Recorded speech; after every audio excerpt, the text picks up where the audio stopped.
Have you ever seen anything like this? Although at first glance it looks like a picture from an aquarium, you're actually looking at a clarifier in a wastewater treatment plant. I'm James Markham from the Southwest Environmental Finance Center. Join us today on a trip to Gatesville, Texas, where we'll visit a somewhat unusual wastewater treatment facility that has had fish in its clarifiers for almost 2 decades. Gatesville is about an hour and 45 minutes due north of Austin, Texas. It's the Coryell County seat and, among other things, is the spur capital of Texas, if not the world.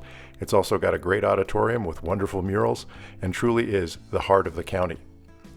Gatesville has a little over 16,000 residents and serves them with 2 incredibly well-run wastewater treatment plants that discharge into the Leon River, which is on the west side of town. We first came to Gatesville back in 2017 when we helped them with a utility mapping project. While we were there, one of the things we noticed was the koi fish in their clarifiers at the wastewater treatment plants. They also had very clean effluent, low levels of algae, and little surface scum. The koi seemed to be a contributing factor. So after doing some research on fish in wastewater treatment, we're back to talk with Bobby Buster, the Gatesville Utility Superintendent, about the history of fish in the Gatesville clarifiers and how this has all worked out for them. Treatment plants aren't the quietest places in the world, so most of the footage you're going to see today is from our site visit, but a lot of our conversation happened afterward. This is Bobby, the superintendent and our tour guide for today. He was instrumental in introducing fish into the clarifiers some 2 decades ago. But before we get into the details of how things work at Gatesville, let's spend a few minutes talking about some scientific literature and the history of fish in wastewater treatment. The koi at Gatesville are domesticated species of common carp, and while we couldn't find much research that examines the specific use of koi in conventional treatment plants, there are studies of fish in wastewater treatment wetlands and studies that examine the use of sewage in fish farming productions. Different species of carp have been used around the world for centuries in wastewater treatment ponds, and some of the existing research of fish in wastewater treatment wetlands, ponds, and lagoons make reference to carp and other species like tilapia and catfish. In ponds, things like manure and sewage provide a nutrient base for phytoplankton and algal blooms, which in turn increase the biological oxygen demand of the pond. During the day, phytoplankton get oxygen through photosynthesis, but at night their respiration is a major source of oxygen depletion, and they can lower DO levels by as much as 10 milligrams per liter. Left unchecked, such blooms deplete oxygen and create eutrophic environments, which can eventually lead to anaerobic conditions in the pond. The phytoplankton and algae then die, and as their population disappears, the ponds become aerobic again. It's been demonstrated, however, that extreme fluctuations of biological oxygen demand and dissolved oxygen in ponds can actually be managed by stocking them with fish. The fish graze on algae and plankton, preventing large blooms, and maintain a plankton balance. The pond stays aerobic with higher levels of average dissolved oxygen and lower levels of phytoplankton and zooplankton. According to at least one study that was conducted on wastewater treatment lagoons loaded with fish, the fish played a role in increasing the amounts of dissolved oxygen and appeared to have a role in reducing the levels of plankton and bacteria. In fact, dissolved oxygen in the wastewater ponds with fish were 2 to 4 times higher than in ponds without, and the zooplankton levels were almost 12 times lower in ponds with fish than those without. In addition, many common carp, like koi, are bottom feeders that graze on feces and other organics that settle to the bottom of the pond, and it's been demonstrated that they can play a role in sludge control as well. 2 wastewater ponds at a ski resort in Bretton Woods, New Hampshire provided a test case for using fish as an active part of sludge control. The operator there, Terry Welch, managed 2 large swimming pool-sized wastewater lagoons. They were 10 feet deep and processed domestic waste for more than 60 condominiums. The process of dredging, pumping, and shipping sludge was expensive and complicated, and one day while he was out scuba diving, Terry noticed how bottom feeders swim around stirring up the sediment. He decided to fill his treatment lagoons with bottom-feeding fish like perch, bluegills, hornpout, and bass. Those fish stirred up the sludge, allowing microorganisms to break it down, and the fish themselves also ate some of the sludge. Using the fish, Terry was able to eliminate all of the sludge in his treatment lagoons, and perhaps most importantly, the effluent from those ponds continued to meet federal clean water standards. When the Vermont Department of Environmental Conservation became aware of Welch's work, they thought it would be worthwhile to investigate because sludge removal is a major expense for small communities. In the spring of 1994, the VDEC put 165 bullhead fish into 3 wastewater lagoons at the Royalton Wastewater Treatment Facility, which had significant sludge deposits in 3 of its ponds, but didn't have enough money to remove it. VDEC put most of the fish in the 3rd pond, some in the 2nd, and a few in the 1st. After 6 months, the 3rd pond, which had the most fish in it, experienced a 10-inch reduction of sludge, and a decrease in sludge was measured in the 2nd pond as well. The conclusion was that the fish were reducing sludge accumulation, and the mechanism seemed to be the fish feeding on insect larvae in the sludge, rolling that sludge into the upper layers of the aerobic zone where stabilization could then take place. Some of the sludge, of course, eventually fell back to the bottom of the pond, and some of it left with the effluent, but the study concluded that the fish did not have a deleterious effect on the effluent quality, and that they aided in reducing the frequency of sludge cleanouts. Other Vermont facilities soon followed suit and sought permission from the state to stock their ponds with bullhead and achieved similar results. In fact, the community of Brighton has apparently stocked their facility with 200 adult fish every year since 1997, experiencing stable sludge depths during this time. Of course, these examples I've just cited are from wastewater lagoons, but the same principles seem to be at play in Gatesville's clarifiers.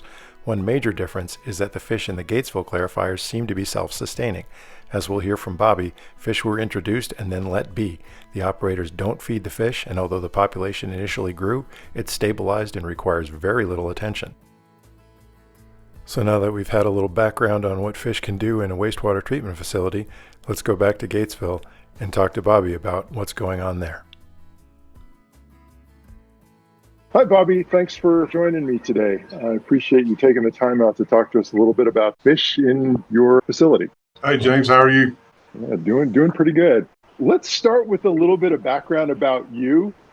We met first back in, I think it was 2017, when we were down working on an asset management program. Can you give the listeners a little bit of background on sort of your history with the Gatesville Utilities? Yes, I started with the city of Gatesville February 28th of 1993. I was supposed to read meters, and I started working in the street department with patching holes. I worked in the street department for about 4 or 5 years, and then I transferred to the water department and fixed water leaks for about 5 years there too. And I've been at the wastewater plant ever since. And I am now the wastewater superintendent for the city of Gatesville. Well, that would explain your encyclopedic knowledge of the operations there. You've pretty much done everything for the last, what is that now? 31 years. Yes. Well, congratulations. I'm glad they've got you. You're a valuable asset. Can you give me a brief overview of the flow that effluent takes at the Stillhouse plant from where it goes in to where you release it? Yes, it comes into our mechanical bar screen at the Stillhouse plant. At the Leon plant, it's manual, but here at Stillhouse, it's a mechanical bar screen that has a compactor on it that we compact the trash. And from there, it goes to the headworks. We have 3 pumps that pump it up to the headworks. That goes into the racetrack where our microorganisms live, where we control our oxygen and our bugs and our solids. And then from the solids, it goes to the splitter box, which runs to the clarifiers. The clarifiers, the clean water goes over the top to the chlorine contact, and then use sulfur dioxide to take the chlorine out of the water to send it to the state's waters because we can't have no chlorine for the fish because we don't want to kill the fish. On the back side of that, we have the biosolids that where everything runs back to the head of the plant, or we run it onto a belt. Whatever solids we're going to take out that day runs onto a belt press. We let the sludge dry, and we land apply it. So about every 6 weeks, we haul about 20 dump truck loads of solids out to land apply. What kind of flow do you typically get at Stillhouse? Right now, we're averaging about 1.6 million, 1.7 million. And is the Leon plant set up more or less the same way? Yeah, they're both set up the same way, but 2 plants are never the same. It runs totally different than the Stillhouse plant. But the flow is a little bit different at the Leon plant. The Stillhouse plant, all of its flow is coming from TDCJ. And the Leon plant, all the flow is coming from town. So the flows are different. It's different kind of sewer. Now, I know people may not understand that, but there's 2 different kinds of sewers. But they operate the same and cut the same parts and everything. I've been to both plants, meticulously clean, amazingly well run. And again, the first time we were out there, the thing that really jumped out at us was the fact that you guys basically are running a part-time aquarium. You've got fish in all of the clarifiers, I believe. I know they're in both the clarifiers at Stillhouse, and I believe they're at Leon as well. Is that correct? Yes, sir. They are. We have fish in all of our clarifiers that they help us a lot. Our operators and me, the operators, we use them to know when we need oxygen because they gill. We use them to clean the clarifiers, to eat the algae and stuff like that. So it just helps. Yeah. So how long have you actually had fish in clarifiers? Because we did a little bit of research and it's pretty unusual. There's a few places up in the Northeast that we found that had a similar setup. But I personally had never actually seen it in the 8 or 9 years that I've worked here at the Southwest EFC.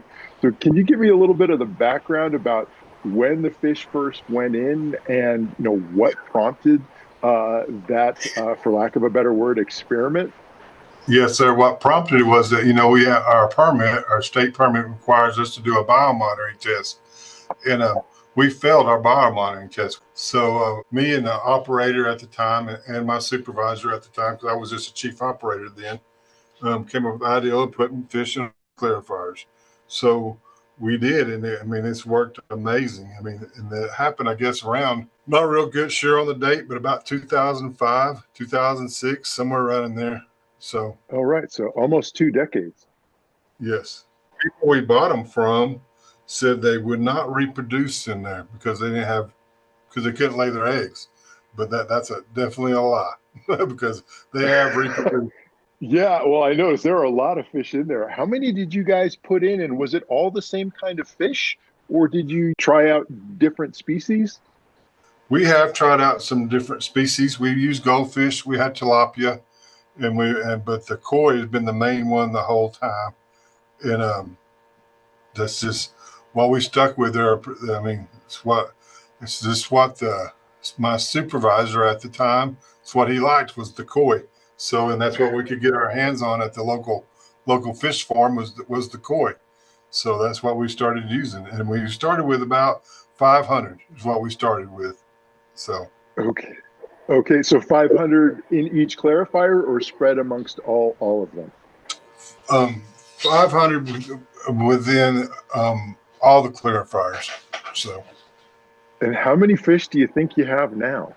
Oh man, there's no more than 500. It's probably this probably more like 2,000 in each clarifier, or 1,500 Wow. or so at least. Sure, Wow, that is a lot. So yeah, the fish farmers were definitely wrong about the reproduction side of things. It was.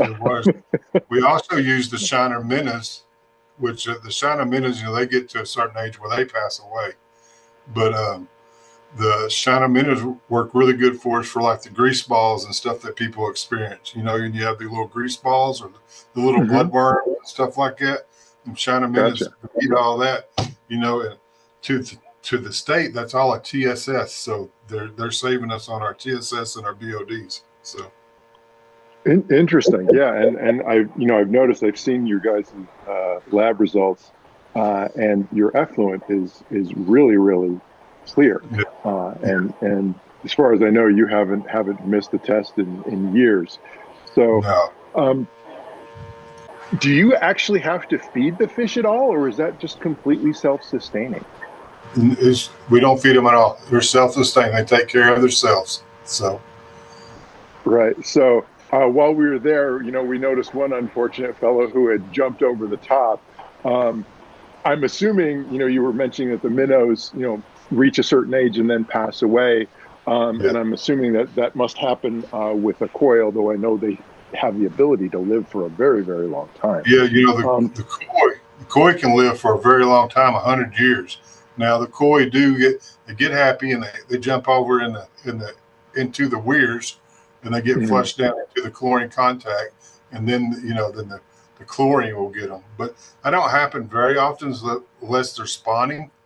So, but it has happened. We have had that happen through the years. So, but that's about the only time that the koi will pass. So that we know of. And you've sort of got a fail-safe there in that you've got that chlorine contactor, because I believe the first time I was out there, and I can't remember which plant it was at, I think it was at the Leon plant, we saw a fish in there. So you kind of have a fail-safe to prevent any sort of invasive species from getting out into the wild. Unless they're jumping, they can't get into the weir. So Right, yeah, pretty much have to develop legs to walk down to the river at this point. yes, You mentioned the spawning, and we were talking about fish dying. So I'm assuming any fish that die inside the clarifier just end up following the path of the sludge and end up being land applied, for lack of a better way yeah, of describing it. they do. You're exactly right. Whenever if they pass, I reckon. I mean, I haven't noticed fish. I know they have probably, but I haven't noticed that. Right. They go through the waste process to the return, and then onto the belt press, and then out to the landfill. Right, and I guess the same thing with any fish waste, because I know Yeah, they're eating algae, they're eating various other things. exactly. Having had a goldfish as a kid, I know they sometimes eat their own poop. So Yeah, it sounds like they do a very good job of sort of, yeah, biological control, algae control, and just general filtering of solids in there. So we oh yeah. mentioned spawning earlier. So do they spawn on a regular cycle, and how do you deal with the cleaning process? I've only had experience watching salmon spawn, and I know that's a lot of eggs and a lot of solids that get added. Is that something that you have to prepare for? Does that take any sort No, of no, extra cleaning steps? no, sir. We have not yet. We haven't had any trouble with it because I guess because the clarifiers are made up of several legs going down through there. The Right. bracket stuff like that, and I guess the eggs are landing on them. Them legs, and that's where they stay. So and we ain't had any trouble with it at all. So All right, so with so they're either sort of sticking to the inside of the clarifier and growing up, or yeah, presumably sinking to the bottom and then also ending up uh, yeah, as on this, sludge. Um, that's sludge that's really exactly. that's really neat. So you've essentially created a self-sustaining system there. You mentioned that they come up and gill or breathe at the surface to let you know if the oxygen levels are low. Are there any other sort of Well, early warnings that they give you? like at the Leon plant, all the houses and stuff like that. If we get hit with somebody does like too much chemicals or something, we get hit with something over there. The fish they let you know. We've saved the plant a couple times just by watching the fish because we know, hey, them fish they're not going in a circle like they usually do. There's something up. So then we start doing.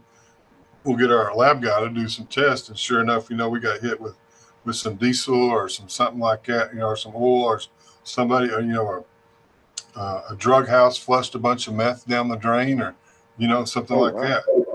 And so and so that gives us a little bit heads up, and not that we can stop the what's fixing to happen, but we can be prepared for it. We know, hey, we need to waste a little bit more this week to get rid of the SWAT, to get rid of it. So where it's not just Right. sitting So there.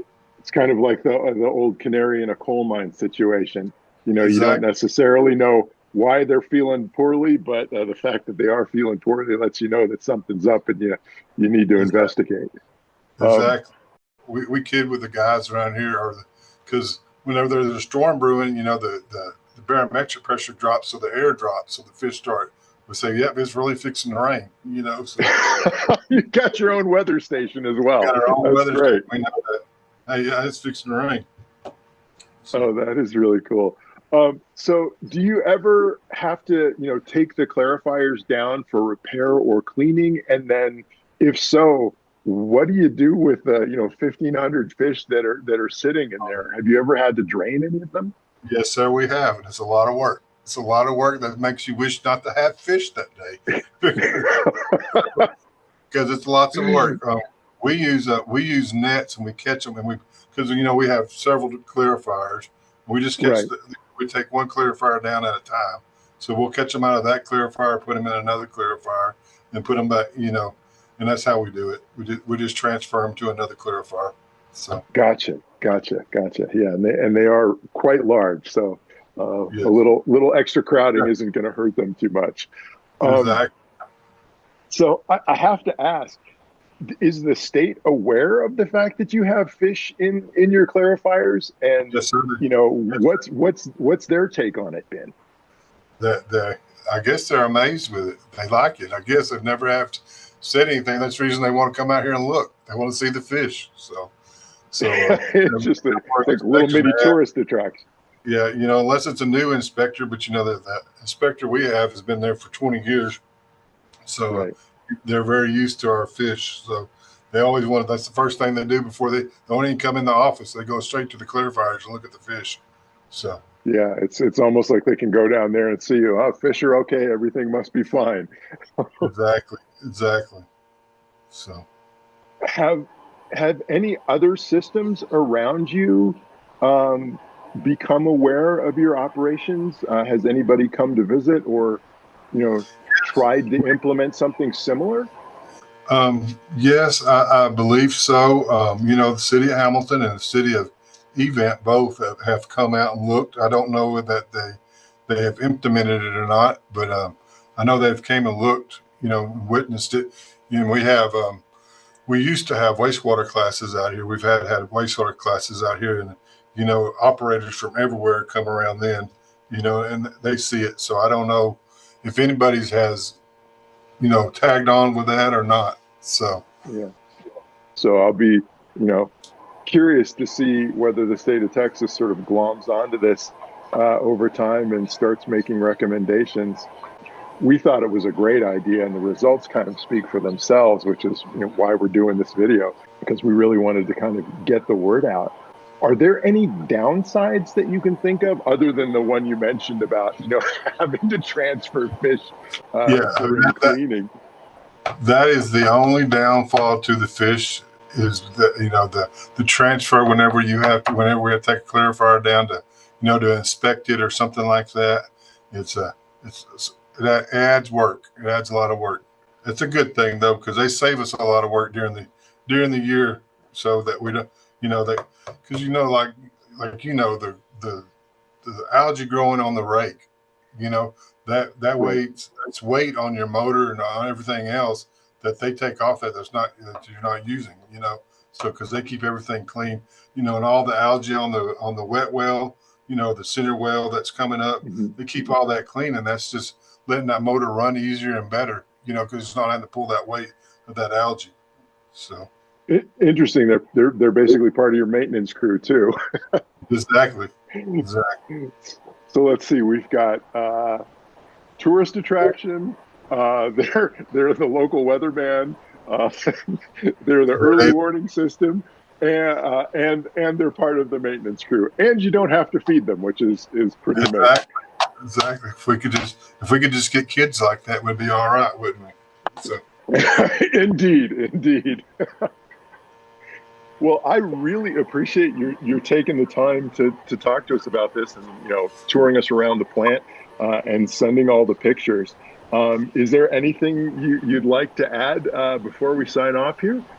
Oh no, sir. Thank you for taking interest in doing it. It's really humbling to notice somebody else cares like we do. So because our main goal here is to make the cleanest water we can make and make it as cheap as we can make it. Save the city's taxpayers money. So I mean, and this is just one key. That 3 guys came up with a long time ago that who would have known would have worked, but it does. So. Well, excellent. So I think that's a pretty ringing endorsement. Like I said, we've seen it in operation in other locations, slightly different circumstances. But so far, I haven't found anything that indicates that this is a bad idea. So, if people are interested in learning more about it, would you be willing to field a phone call? Oh yes, most definitely. All right. Well, I will add that information to the end of the video, just in case anybody wants to give it a try. And thanks again for taking the time. We'll be sure to stop by Gatesville next time we're down in Texas and see how things are going.